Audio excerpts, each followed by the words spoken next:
Hello everyone. Today I'm going to be showing you how to do dry brushing.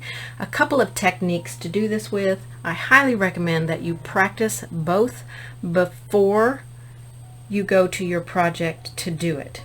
So I've got a little practice board and I'm going to show you how to do each technique before I go to my painting and apply it. So there's two ways that you can do dry brushing. One way is to use a dry brush, and you can use one that's just a little bit stiffer, but you want to use it dry. Okay, we're going to load it with paint,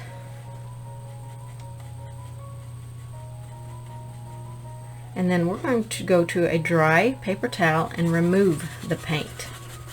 Now when a dry brush gets loaded with paint, it does not ever want to release all of the paint out of it. That's why when we're painting on, our project, we condition our brush with water so it will release the paint from the brush. With a dry brush, it doesn't want to release all of the paint. The paint grabs onto the bristles of the brush and wants to stay there. So I've removed what I think is all of the paint out of my brush, but it's not all gone. So when you're using this technique, you want to start with a very light pressure, just a tickling pressure, and then you can start giving your brush a little bit of pressure as you can feel it starting to release some of the paint out of the brush. And the longer you go over an area, the more paint you will lay down in that area. And you can see I've got a nice soft color. Well, let me show you what you do if you don't remove enough or you give too much pressure to your brush. Let's say we give too much pressure, so we go in like this. That's what's going to happen, and that will happen the same way if you don't get enough paint out of your brush to start this technique. And see right there, I still had too much paint in my brush. So more paint comes out, very, very soft, gentle tickling of the bristles.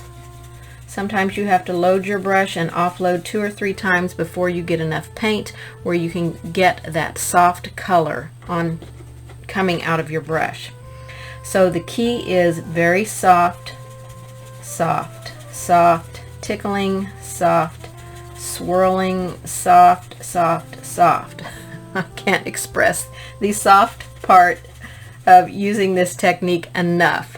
Barely, barely, barely letting those bristles skim across your surface. So I highly recommend that you practice before you use this technique.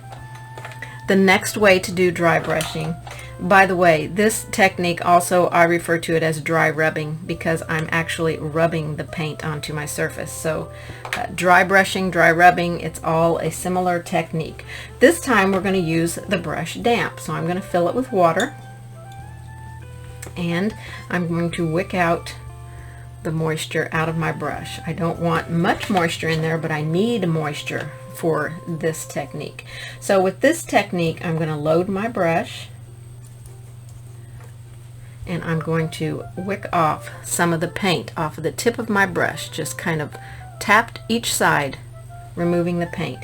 And then this way you can have your brush flat or on the chisel edge. You're just going to, again, let me do it over here in the white, you'll probably see it better. I'm going to tickle the brush across the surface, and this leaves a little bit different of a dry brush look, as you can see right there. And the more pressure you give on your brush, the more paint lays down. But this is a dry brushing technique. So again, you want to practice this technique before you go to your painting and lay in any of this color. I'm going to remove the paint and then I'm just going to dry brush where I would like some on this design. And build your layers. You can come back and do this multiple layers on here, not just one.